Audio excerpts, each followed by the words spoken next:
السلام عليكم ورحمة الله وبركاته. الحمد لله الذي نحمده ونستعينه ونستغفره ونؤمن به ونتوكل عليه أما بعد. அன்பிற்குரிய அல்லாஹ்வின் நல்லடியார்களே, அன்பு சகோதரர்களே, நாம் தொடர்ச்சியாக பார்த்து வரக்கூடிய துஆக்களினுடைய திக்ருகளினுடைய தொகுப்பில் இன்று நாம் பார்க்க இருக்கின்ற விடயம் என்னவென்றால், இன்றைய தினம் அசருடைய தொழுகையை தொழுதுவிட்டு நாம் இந்த துஆவை 100 தடவைகள் ஓதுவோம். நம்முடைய வாழ்க்கையில் சிறந்ததொரு மாற்றத்தை ஏற்படுத்தி தரக்கூடிய ஒரு துஆ.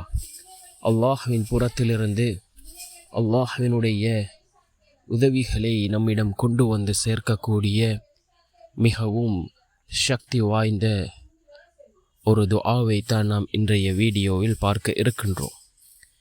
அன்பார்ந்த சகோதரர்களே, அல்லாஹ்வின் நல்லடியார்களே, ரசூலுல்லாஹி ஸல்லல்லாஹு அலைஹி வஸல்லம் அவர்கள் கூறினார்கள், ஒவ்வொரு ஃபர்லான தொழுகைகளுக்கு பின்னும் நாம் கேட்கக்கூடிய துஆ அல்லாஹ்விடத்தில் கபூலாகும் என்று கூறினார்கள் அருமை நாயகம் ஸல்லல்லாஹு அலைஹி வஸல்லம் அவர்கள்.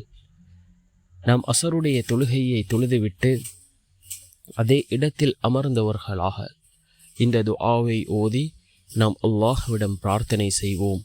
நிச்சயமாக அல்லாஹ் ஜல்ல சுப்ஹானஹு வ தஆலா நம்முடைய பிரார்த்தனைகளுக்கான பதிலை வழங்குவான்.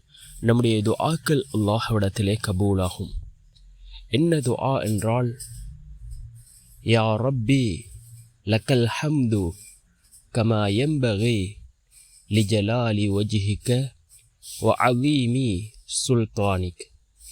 யா ரப்பி லக்கல் ஹம்து கமா யம்பகி லிஜலாலி வஜ்ஹிக வ அஸீமி சுல்தானிக் என்று வரக்கூடிய இந்த துஆவை நாம் அசருடைய தொழுகையை தொழுதுவிட்டு அதே இடத்தில் அமர்ந்தவர்களாக 100 தடவைகள் ஓதி நாம் அல்லாஹ்விடம் பிரார்த்தனை செய்வோம்.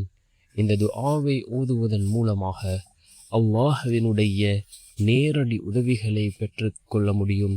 அதே போன்று நம்முடைய வாழ்க்கையில் எல்லா விதமான நலவுகளையும் அல்லாஹ் நம்மிடம் கொண்டு வந்து சேர்ப்பான். நாம் நினைக்காத புறத்திலிருந்து அல்லாஹ்வினுடைய உதவிகளை நம்மிடம் கொண்டு வந்து சேர்க்கக்கூடிய மிகவும் அற்புதமான ஒரு துஆவாக இந்த துஆ இருக்கின்றது. நாம் இந்த துஆவை நாமும் ஓதுவோம், பிறருக்கும் இந்த துஆவை கற்றுக் கொடுப்போம்.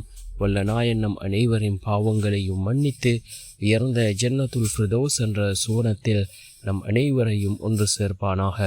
ஆமீன்.